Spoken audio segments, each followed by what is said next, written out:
Dès 1997, la presse annonçait la construction d'un château médiéval du XIIIe siècle, projet paraissant incongru. Et pourtant, Guédelon, proche de Saint-Fargeau, ouvrait un vaste chantier que nous allons découvrir en images.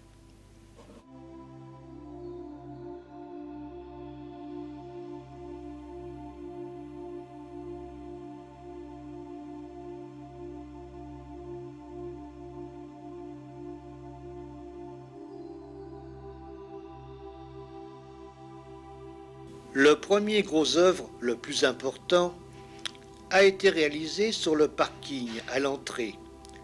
Il s'agit d'une grange immense.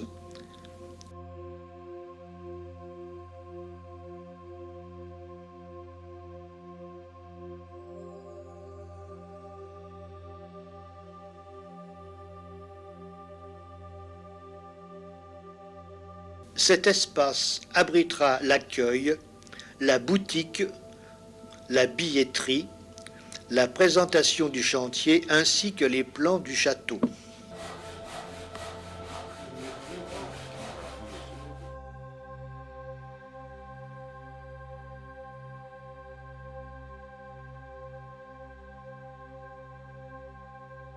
Nous sommes sur un point dominant où nous découvrons l'ensemble du chantier. Ici existait un site sauvage, une ancienne carrière boisée, abandonnée de tous. C'est avec ces pierres et ce bois que sera fabriqué le château fort dans le strict respect des techniques du XIIIe siècle.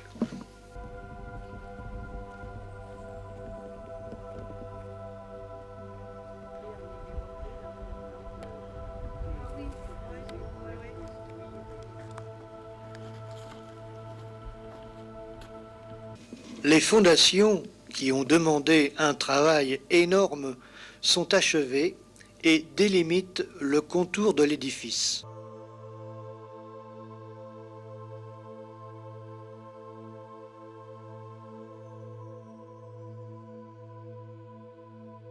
Déjà, plusieurs rangées de pierres taillées délimitent la montée des murs de clôture.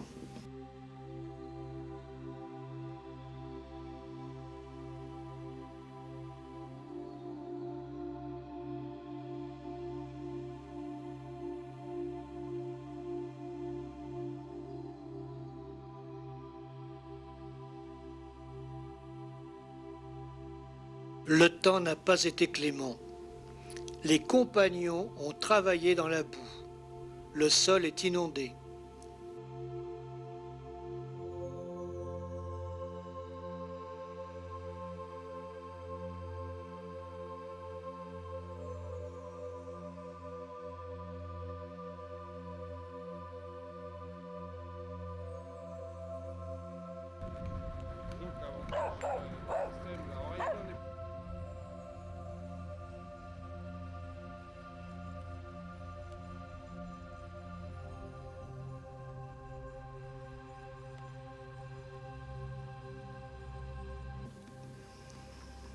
Des loges sont construites pour recevoir les différentes activités des artisans ou différents locaux ou abris.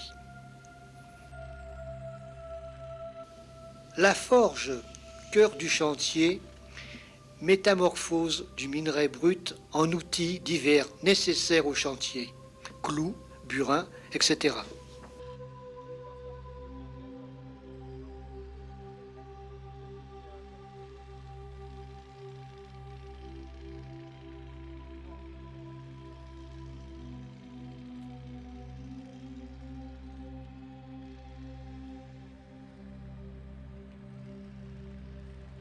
Le minerai fourni sur place, monté à 1200 degrés, livrera le fer nécessaire au forgeron.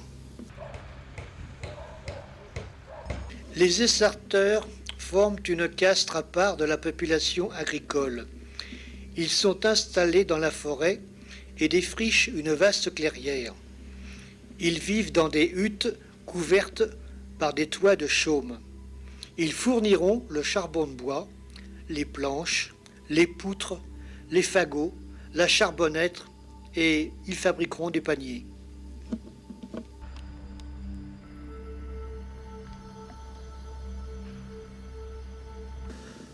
La motte.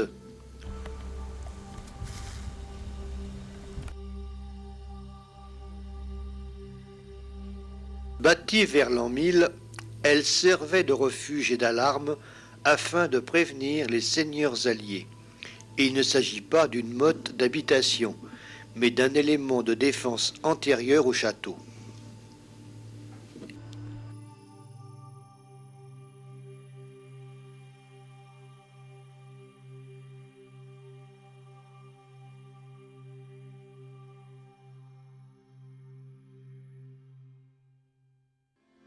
À l'échelle 1/10, une maquette représente le futur château de Guédelon.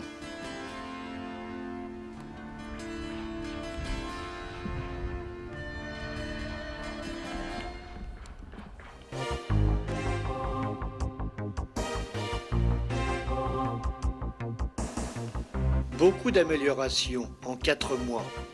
La maquette au 1/10 a évolué. Dessinée sur une planche de bois, on peut voir de nombreux aménagements au niveau des loges.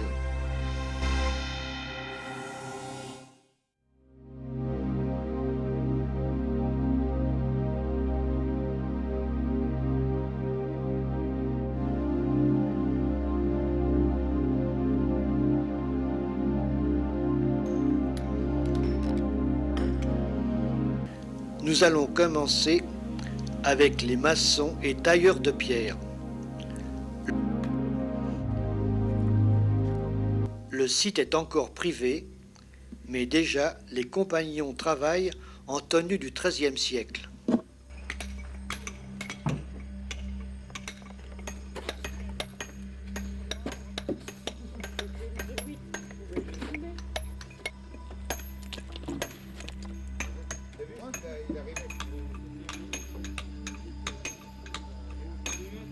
La chaux préparée sur place, mélangée à du sable, constituera le liant permettant le montage des pierres.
Le compas, placé au centre de la tour, permettra de réaliser un cylindre parfait.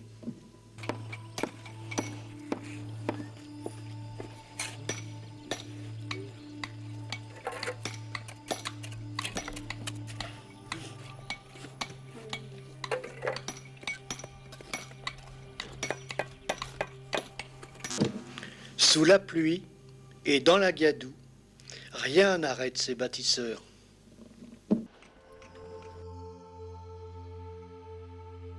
Les engins de levage ont été assemblés et réglés. Les cages à écureuils vont accueillir 1 ou 2 hommes qui vont pouvoir les mettre en branle pour soulever les moellons les plus impressionnants jusqu'au fait des échafaudages, à la demande des tailleurs de pierre ou charpentiers. La corderie, ou la fibre de chanvre détrempée et assouplie par le bain de rouissage, va être tressée à fil ou à corde pour toutes les ligatures utiles au chantier.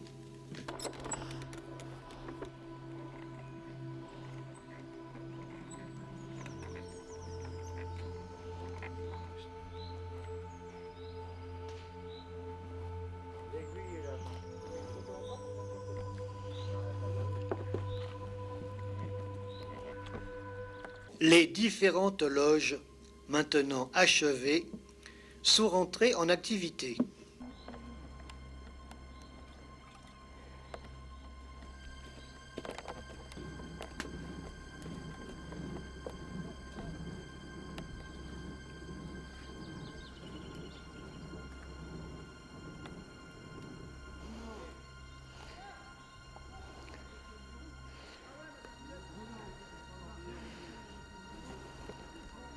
À la poterie, on prépare les différents récipients utiles sur le chantier.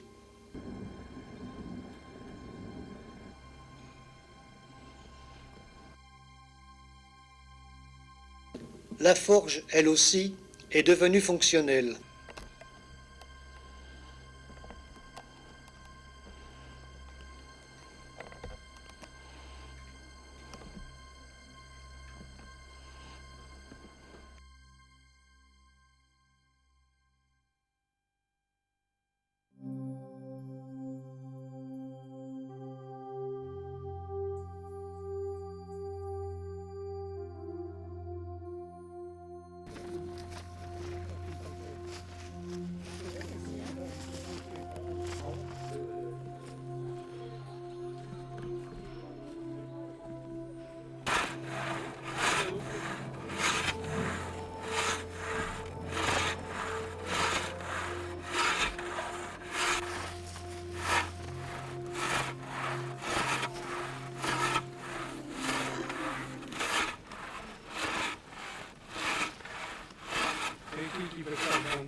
Plein de gens nous ont dit, mais qu'est-ce que c'est que ces histoires de farfelus, aller construire un château fort au XXe siècle?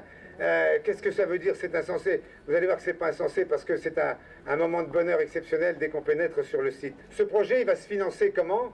Grâce, on l'espère, aux 50 000 visiteurs que nous aurons la première année et plus par la suite. Aujourd'hui, il y a pas mal de choses à voir. Il y en aura encore plus l'année prochaine, encore plus dans 2 ans et dans 5 ans. Il a fallu trouver des institutions, des fondations, des collectivités qui acceptent de financer la première année. EDF Service Lyon, en la présence de son directeur Jean-Claude Desmarais, Bernard de Watteville, la fondation Odéon, car ce sont eux deux qui tout de suite ont accepté et surtout qui ont donné les sous. Avoir 15 salariés sur le site, ça veut dire que tous les mois, il faut faire les payes.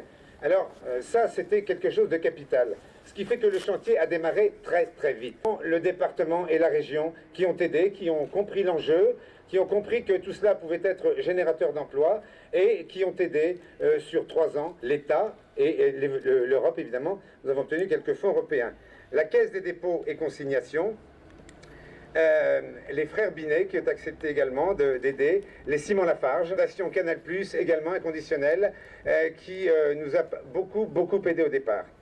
J'ai demandé à Jean-Claude Desmarais, qui est le directeur départemental EDF, au nom des sponsors, de tous ceux qui nous ont aidés, de vous dire un petit mot. Lorsque nous construisons une centrale nucléaire, lorsque nous faisons un stockage souterrain pour le gaz, vous vous doutez bien qu'a priori, eh bien, tout a été pensé à l'avance et on est donc très près d'une logique d'ingénieur, ce qui a priori n'avait rien à voir avec le projet de construction d'un château fort. Ce projet-là, on y a cru. Aussi insensé soit-il, aussi décalé soit-il par rapport à nos activités, on y a cru. Quand le futuroscope de Poitiers a été mis en œuvre, eh bien, au départ, c'était une idée qui devait sembler aussi farfelue que celle de construire un château fort. Quand vous rencontrez Michel Guyot, quand vous rencontrez Marilyn Martin, eh bien, quelque part, vous avez envie de les écouter et vous avez envie de travailler avec eux. En un an de temps, il y a déjà un certain nombre de choses qui ont été réalisées et ça montre que ce n'est pas un projet bidon, que ce n'est pas un projet où a priori il y a des idées puis il ne se passe rien derrière. Nous avons participé à une hauteur non négligeable, parce que comme l'a dit Michel Guyot au départ, il y a toujours des fonds nécessaires pour lancer le projet. Et nous n'avons pas l'intention de nous arrêter là, c'est-à-dire que nous avons bien l'intention de continuer à être un partenaire actif dans ce projet. Il y a déjà aujourd'hui 25 emplois de prévus pendant un nombre d'années non négligeable, et ça, par les temps qui courent, en soi, c'est déjà une réussite. Merci de m'avoir écouté. Alors, avant de franchir le porche, vous allez faire un bond de 7 siècles dans le temps. Nous avons créé 25 emplois. Une partie d'emplois qui concerne la maîtrise, des garçons qui ont des formations de tailleurs, de charpentiers, et une vingtaine de garçons qui sont en contrat emploi consolidé, dont la masse salariale est prise en charge par l'État à hauteur de 50%, et ce, pendant 5 ans. S'il y a un an, c'était un marécage et une forêt glauque, je peux vous dire, vous allez découvrir le site, ils ont bossé, mais comme des fous durant tout l'hiver, parce qu'ils savaient que c'était leur boulot, que c'est leur entreprise. Ils en ont vraiment bavé tout l'hiver, on a eu du gel, on a eu de la pluie, ils ont travaillé dans des conditions vraiment épouvantables. Cette grange, elle n'existait pas, c'est ce qu'ils ont commencé à monter. Les chantiers de couverture, c'était sous la pluie, ils étaient humides, mouillés, transis toute la journée. Vous allez les voir, ils sont maréchals, ils sont cordiers, ils sont potiers, c'est notre équipe, c'est les compagnons bâtisseurs de Puisé. Ils sont 25, vous allez les voir tout à l'heure. Au XIIIe siècle, ils nous ont monté 2 cages à écureuils qui font 5 mètres de diamètre, qui sont les grues de l'époque, les engins d'élevage que vous allez voir fonctionner tout à l'heure. C'est eux qui l'ont fait, encadré par un seul charpentier de métier, 12 jeunes au chômage, vous les verrez, je sais pas, ils sont un petit peu partout sur le chantier, et eux, ils ont fait ce chantier école à Blénaud pendant qu'on était là, et les cages ont été livrées par engin spécial. Il y a Je préciserai simplement une chose, c'est que ce projet fou répond à 3 finalités. Une finalité scientifique, archéologique. Pourquoi construire un château fort? Alors qu'il y a des tas de gens qui nous disent, mais qu'est-ce que c'est que ces conneries? On va construire un château fort, alors qu'on a des tas de châteaux qui sont en train de crouler en France, pourquoi vous ne reprenez pas un château? Je réponds tout de suite. D'abord, des violets-ducs, il y en a eu un, c'est très bien, il n'y en a plus. Bien. Une souche médiévale, on la cristallise, on la laisse en l'état, on remonte quelques éléments, mais on ne la rebâtit plus. Hein, c'est terminé, on se fait partie du vestige archéologique, on n'y touche pas. Bon, nous, il fallait qu'on fasse visiter un chantier médiéval. Le château sera construit dans 25 ans, et qu'on vérifie par là même certaines hypothèses. Je peux vous dire que les scientifiques, les gens du CNRS sont très excités à l'idée de savoir comment vont faire les carriers, quelle va être la progression d'une équipe de 10 tailleurs et 10 maçons dans le temps pour monter tant de mètres cubes de blocage et de parement. Tout ça est passionnant, ça va être un véritable vivier scientifique et universitaire à terme. Le volet pédagogique, je peux vous dire qu'on a fait défiler pour faire un test quelques 200 enfants sur le site pour voir quelles étaient leurs réactions. Mais ils sont tous émerveillés, ils n'ont jamais vu, c'est autre chose. Là, ils vont sortir, ils auront appris quelque chose, ça contribuera à leur connaissance, à leur développement intellectuel, et je pense que c'est très bien. De manière vivante, c'est pas une réserve de Sioux, ni un laboratoire pour scientifiques isolés. Vous allez voir, c'est très vivant, on voit des tas de choses, les gars travaillent, et toutes les activités sont au service du chantier. Donc scientifique, pédagogique et puis humain. Humain, le challenge, il est là aussi, et je reviens au dernier point, c'est de montrer qu'à l'aube du XXIe siècle, eh bien, on peut monter une véritable entreprise culturelle qui raconte l'histoire et les traditions de notre civilisation, de notre nation, à l'époque où l'agriculture se casse complètement la figure. Vous allez voir, le maréchal fait des clous pour le chantier, les essarteurs font de la planche, du charbon de bois, de la charbonnette pour le chantier, etc., etc. Le cordier fait la corde et graisse les cordes pour le chantier. C'est comme ça. On souhaite qu'il y ait du public, mais s'il n'y en a pas, le chantier continue. Alors j'en viens au dernier point. On souhaite qu'il y ait du public, oui. Car la première année, si on veut tenir le coup, il nous faut 50 000 entrées.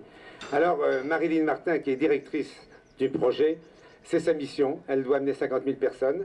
Elle remue le monde européen médiatique. Maintenant, accrochez-vous bien, nous allons pénétrer dans le premier tiers du XIIIe siècle.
sous serre couvert de terre, mettre de la braise par la cheminée et on recouvre de terre, ça dure 40 minutes. Et là, ça a l'air de fabriquer.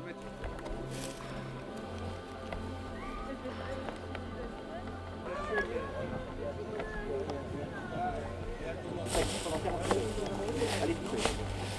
On va faire client du 48 heures que la mèche l'a fait. Avec la meule.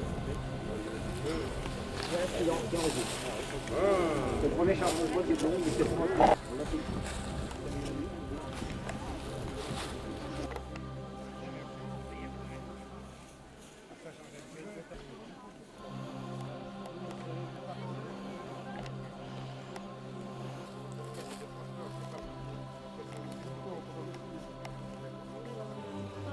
À Saint-Jean.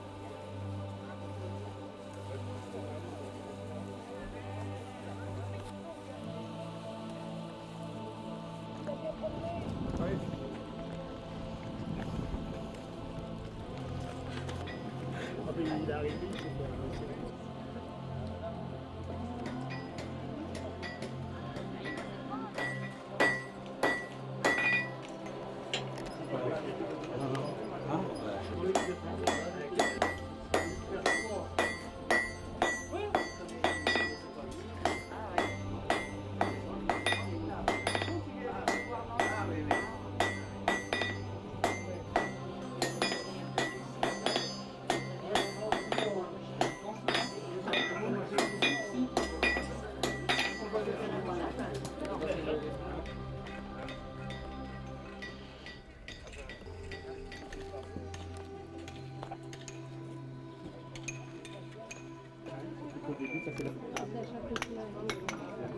Ouais, je vois ça.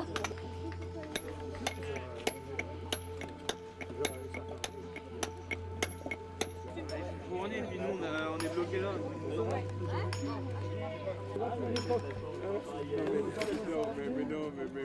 La haute toxicité de la chose, c'est évident. Les fours à chaud dégagent une vapeur acide. Donc la chaux prend une chaux blanche naturelle qu'on mélange. Qu'on fait en mélangeant deux composantes, un lion qui est une chaux naturelle, chaux blanche, avec un granulat qui est un sable local. Et le mélange du mortier en constante, c'est 3 valeurs de sable pour une valeur de chaux. Donc un mélange classique de mortier tel qu'on peut les retrouver au Moyen-Âge. Les châteaux forts étaient effectivement pas construits du tout en pierre sèche empilée. Les pierres ne résisteraient pas à l'assaut des boulets. Le mortier est un élément qui ceinture les pierres et qui crée, je dirais, une résistance plastique. Le mortier est plus souple, donc ça permet, je dirais, presque le rebond des projectiles et il permet aussi la cohérence de l'ensemble.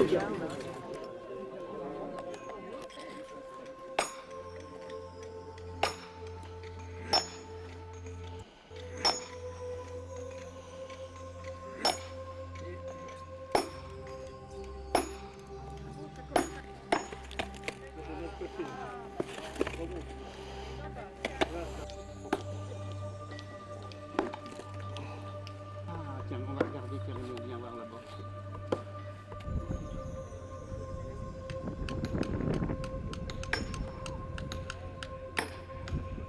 On va arriver.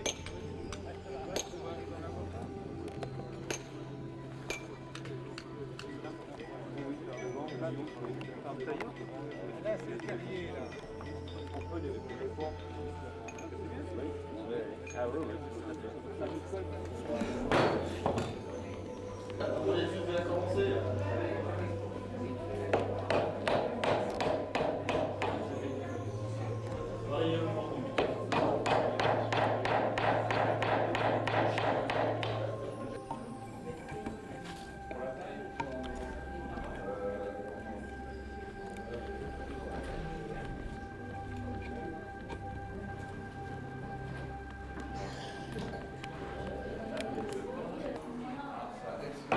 En Bretagne, j'ai vu qu'il y avait beaucoup de stages d'aquarelle. Toutes les fois que j'étais gamin. Je sais pourquoi il doit y avoir différents...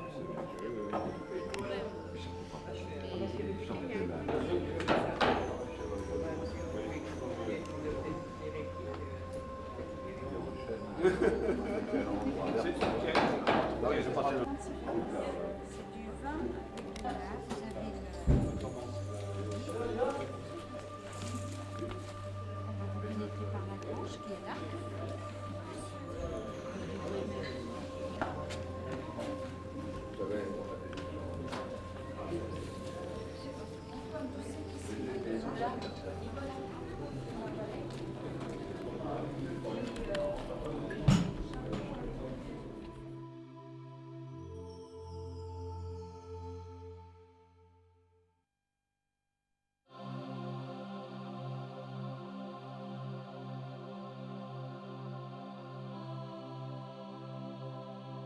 En 2 mois, les murs de la bâtisse s'élèvent d'1 mètre sur le pourtour.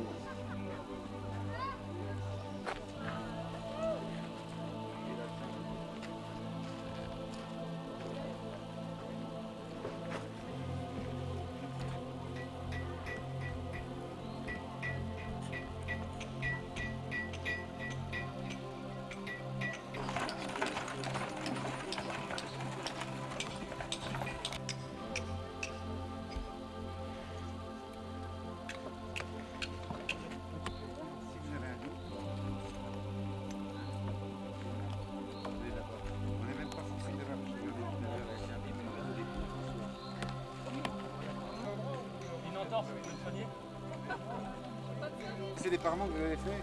Ah, c'est pas vraiment. Je me cache. Oui, mais vous arrêtez là. Là, il y a 5 coulées. Combien? 1, 2, t'as pas loin de 2,50 m. Ah, mais je peux aller jusqu'au. Là, j'ai 1 mètre. Là, 2 mètres, là, Michel. 1, 2, 3, 4, 5. T'as raison, on a 2 mètres. Il manque 50 Ouais. cm. Ouais, je vais aller, j'y claque. C'est facile quand même. Mais On regarde où c'est que ça s'arrête, on met une pierre d'arrêt, terminé, on va pas plus loin.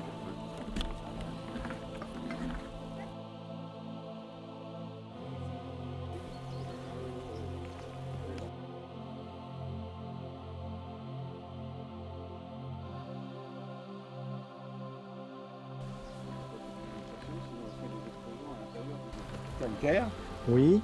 qui va être cuite pendant 72 heures à 700 degrés dans un four qui va être construit en même temps qu'on emmagasine le calcaire, le bois, le calcaire, le bois, le calcaire, et on va recouvrir de terre et mettre le feu dedans, et il faut que ça arrive à calciner le calcaire, ce qui va nous donner la chaux vive.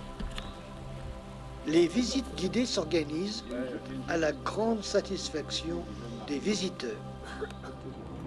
Je suis en contre-jour. La poterie, elle aussi, augmente ses produits.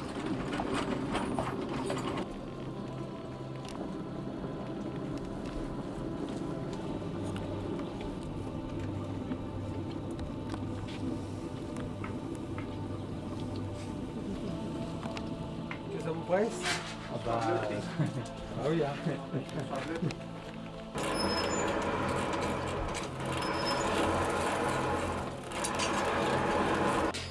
La forge œuvre dans l'outillage.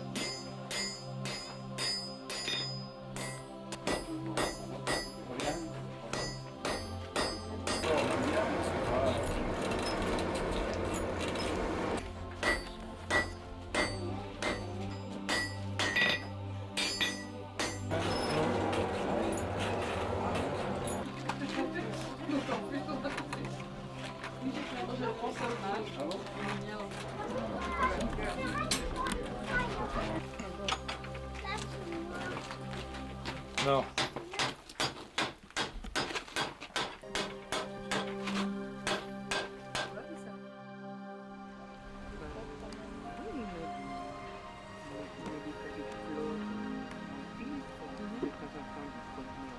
L'hiver arrive. La pluie aussi. Les compagnons protègent les murs avec des branchages.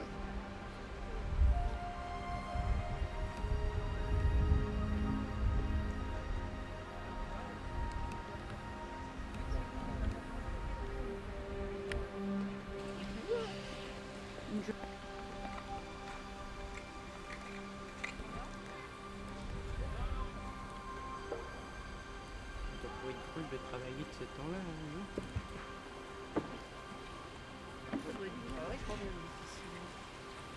Une découverte, la chapelle oratoire.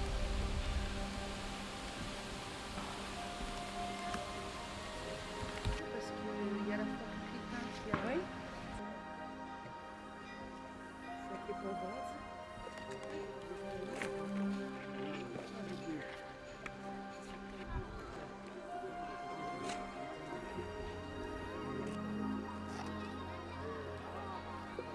Chez les Essarteurs, l'automne est présent.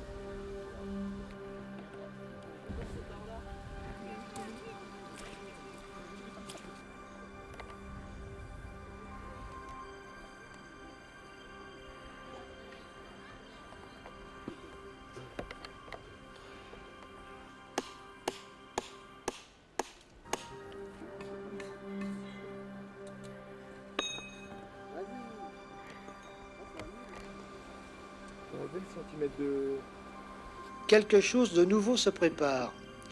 Des fondations pour les maçons, des madriers pour les charpentiers. Tout cela en vue d'une prochaine taverne.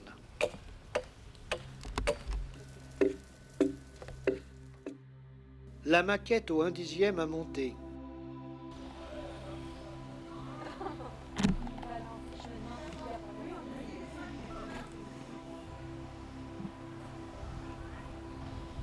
La taverne est terminée et même rentrée en service.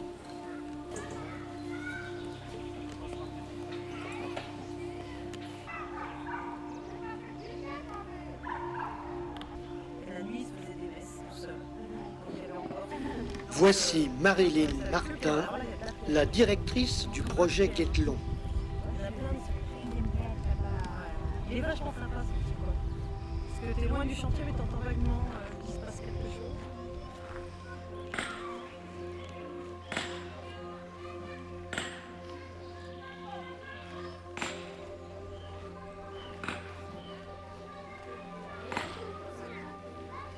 Les murailles sont montées et entourées d'échafaudages. L'intérieur a été comblé et nivelé à hauteur des murs. Les visiteurs pénètrent par un léger plan incliné à l'intérieur de la bâtisse.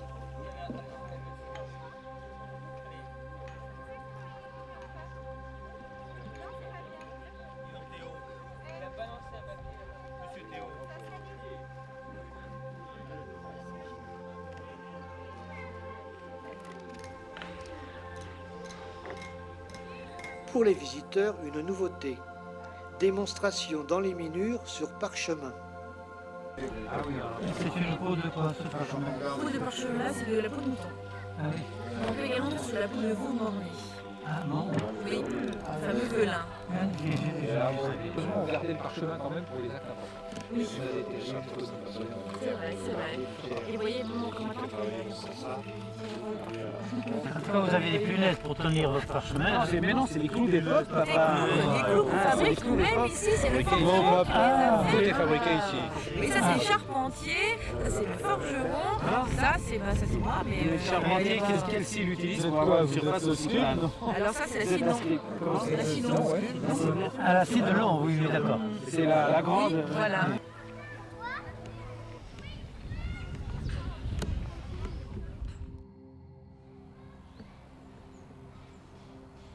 La maquette évolue toujours.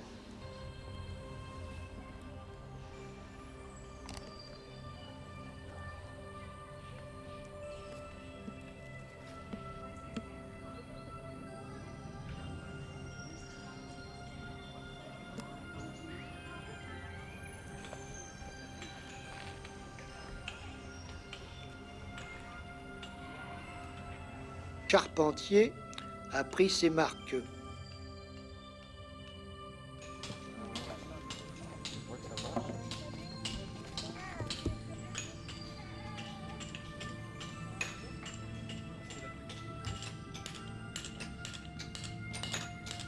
Les tailleurs de pierre ont leur loge et c'est la principale activité du site, fournir des moellons pour empiler car les échafaudages arrivent par endroits à 2,50 m.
Les murs sont maintenant arrivés à 4 mètres. Une tour qui se précise.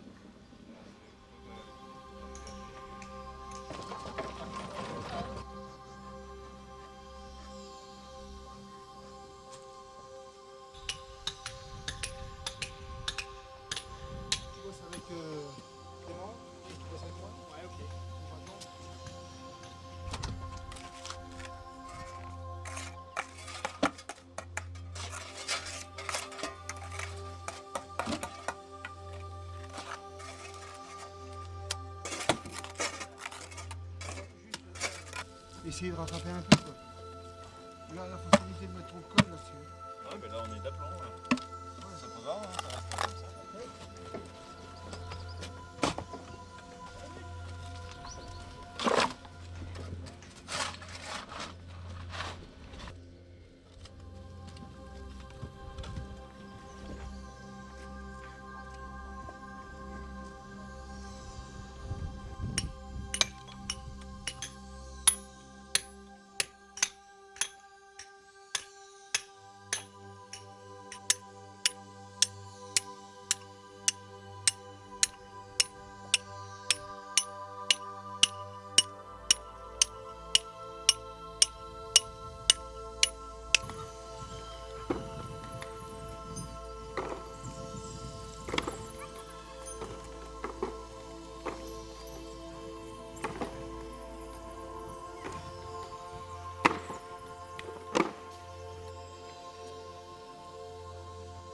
La forge tourne à plein régime.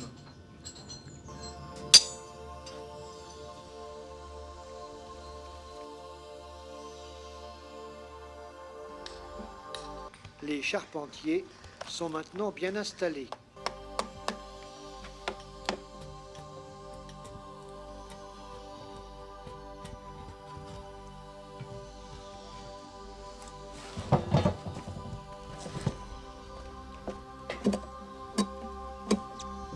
Les cordes retiennent toujours un certain public, même très jeune. À la suite. Et ensuite, je vais faire le nœud de ma corde, parce que là, elle n'est pas finie. Là, si je la laisse comme ça, mon nœud va coulisser. Tout va s'en aller. Donc, on va y faire un nœud. Donc, je prends mon aiguille.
La tour principale est maintenant à 5 mètres de hauteur.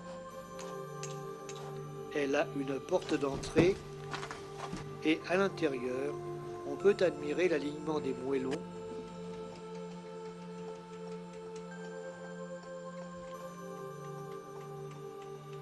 des meurtrières,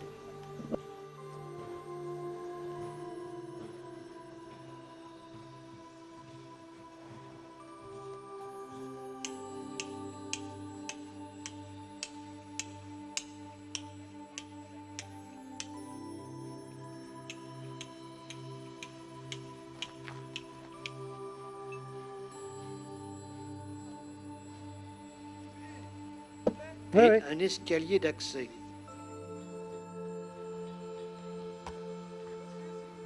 Oui, oui.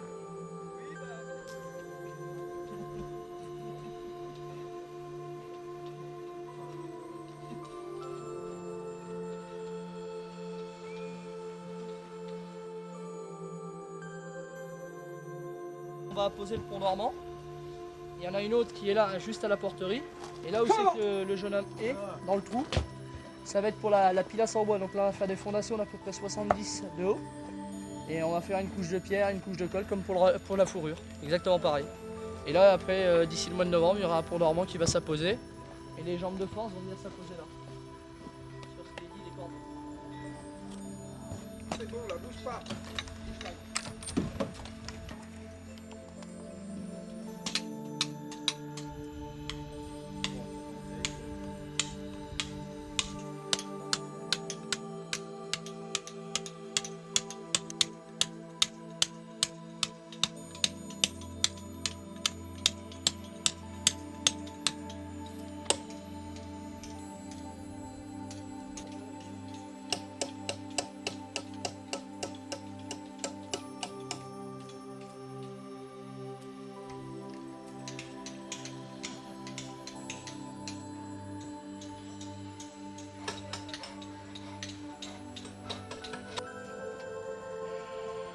La potière s'est montée un nouveau four.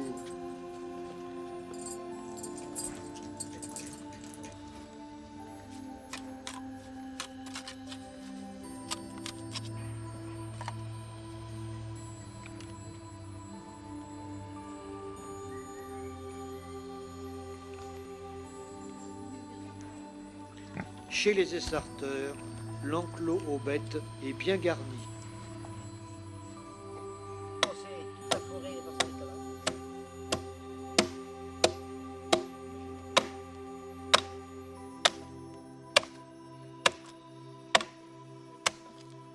Du nouveau, les vanniers.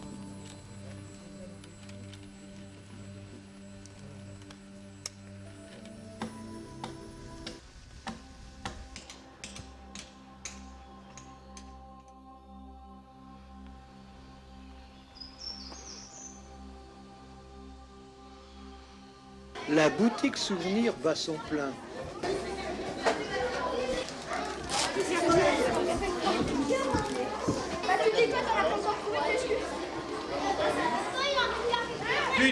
Du nouveau, du plateau d'arrivée, une rampe d'accès rejoint le mur pilasse vu précédemment.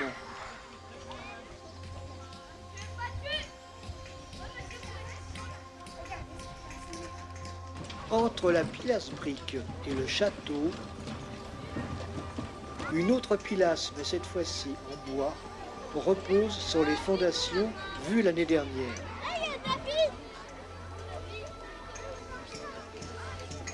Les charpentiers assemblent leurs madriers pour réaliser le pont qui permettra l'accès au château.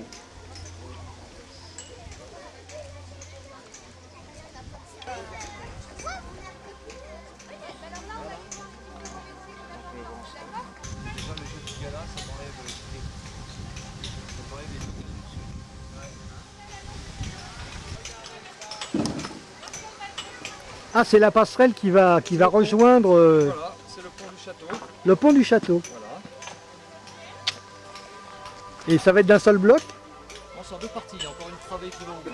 Ah d'accord. Oui, qui prend appui sur le... Sur le pilier en bois qui est là-bas. Ça, c'est un sacré travail, hein, le pilier en bois que vous avez fait là, c'est formidable. Hein. On a fini de le monter il y a 15 jours, 15 jours, 3 semaines.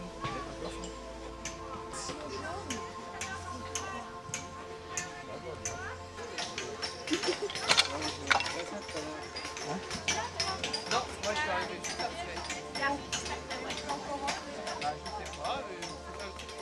Si, c'est la toiture que vous avez fait au-delà de la tour, là. Ah, Le haut de la chapelle. le cintre pour la première salle voûtée, oui. Ah oui, ça c'est formidable. Hein. Ce parement, il faudra peut-être, justement, c'est intéressant de le garder en image. Bien sûr, avec le creux actuel qui sera bouché après. Voilà, et qui va devenir, en fait, une fois bouché, une fois arrivé au rez-de-chaussée, on mettrait un dallage. Qui sera à peu près au niveau de... Il sera au niveau de la cour. Ah, au niveau de la cour. Eh oui, et il fera comme cette pièce.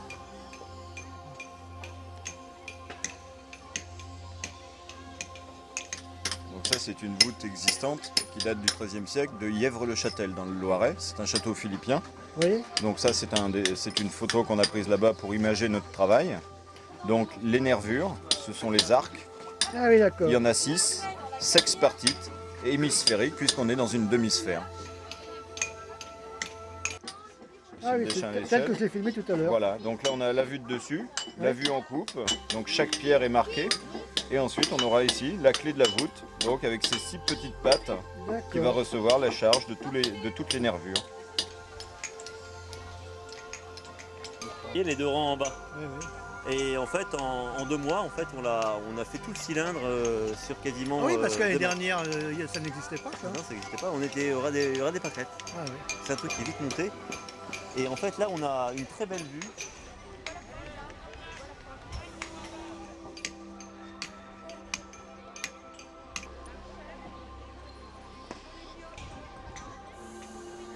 Ouais, on va prendre ça comme ça, moi j'en ai plein à la carrière. Ouais, prenez-en.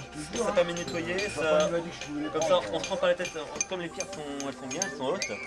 Il y a un resserré en bas. Là, on va tourner droit. D'autres, vous pourrez les chaîner en long. Tu vois, et elles font le bord. Ça fera comme un jeu de briques. Là, il y en a certaines qu'on pourra mettre carrément comme ça, qui feront le bord.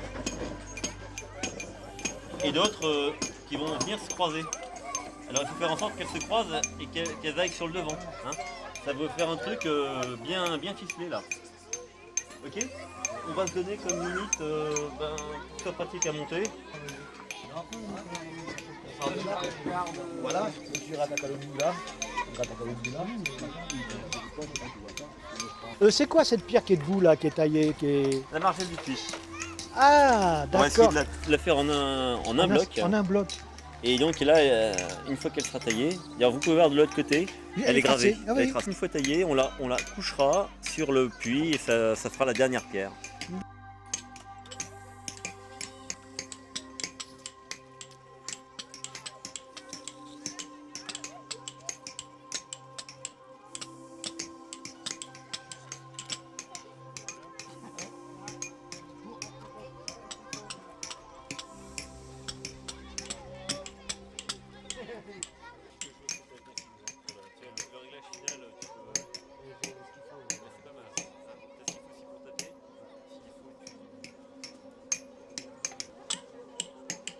Le chef Florian veille partout.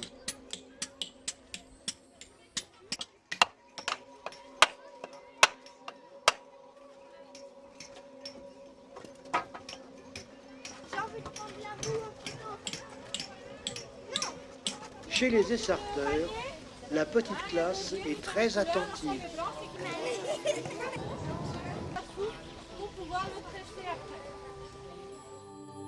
Toutes les tours. 1, 2, 3, 4, 5.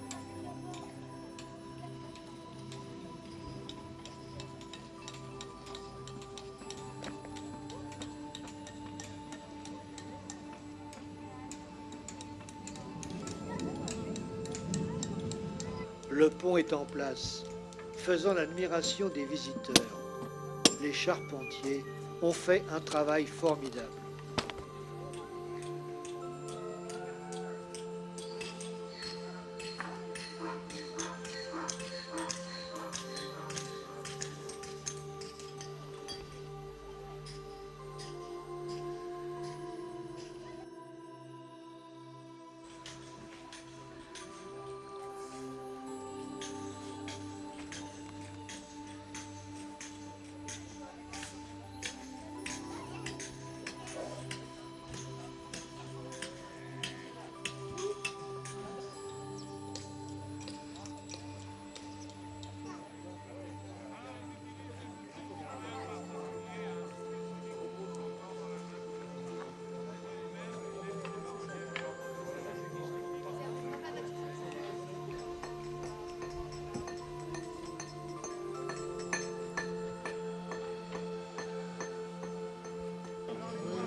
Alors, il faut l'ouvrier médiéval. prend quelques jours.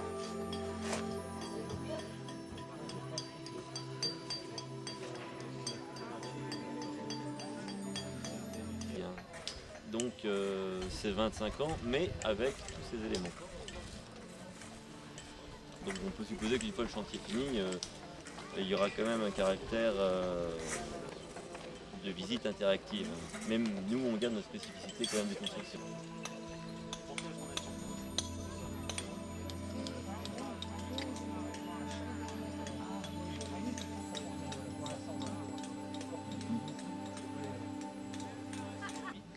La margelle, en une seule pièce, est taillée et prête à être mise en place.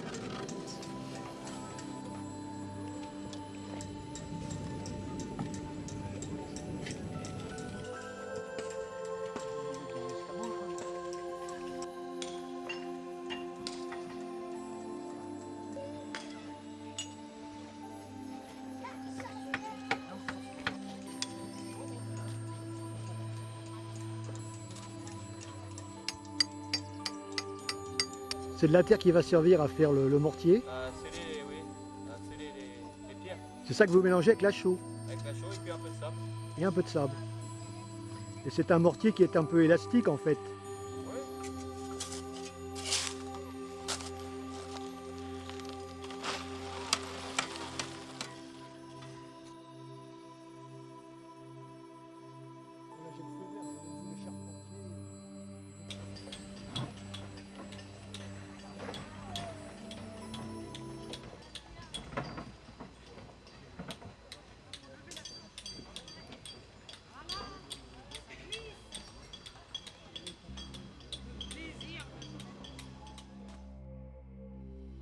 Construction est sortie de terre. Ce bâtiment est réservé aux services administratifs.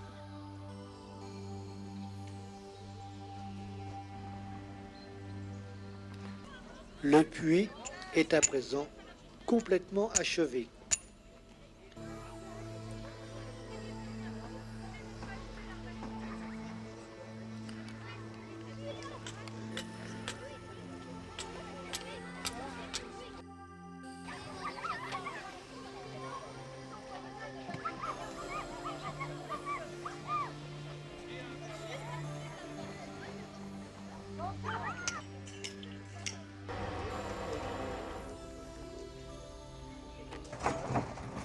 Le minerai va être traité à hauteur de la forge.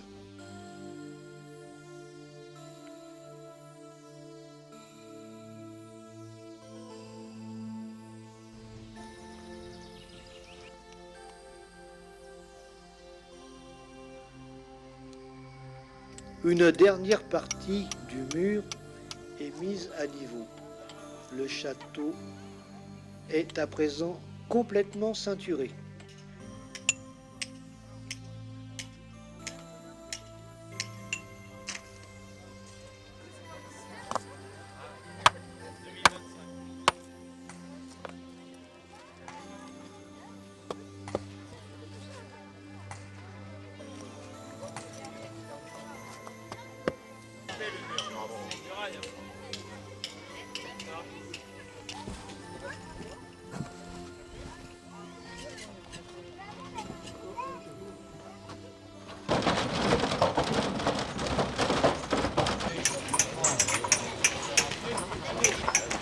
Parce que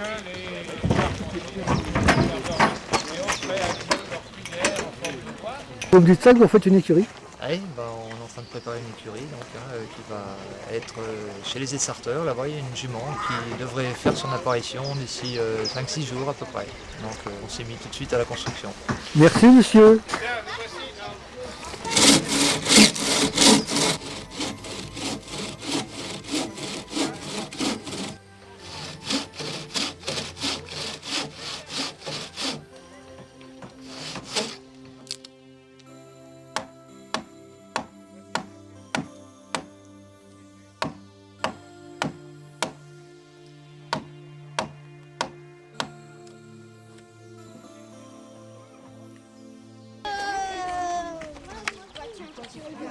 tous. Ça, parce que vous, maintenant, il y a plus, on voit plus rien.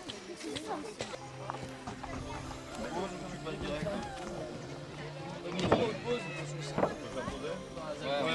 D'habitude, on poser. Contact. Contact.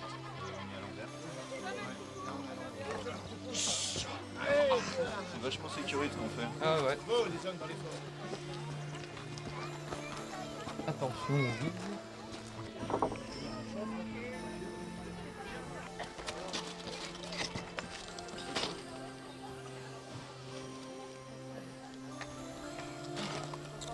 Et autre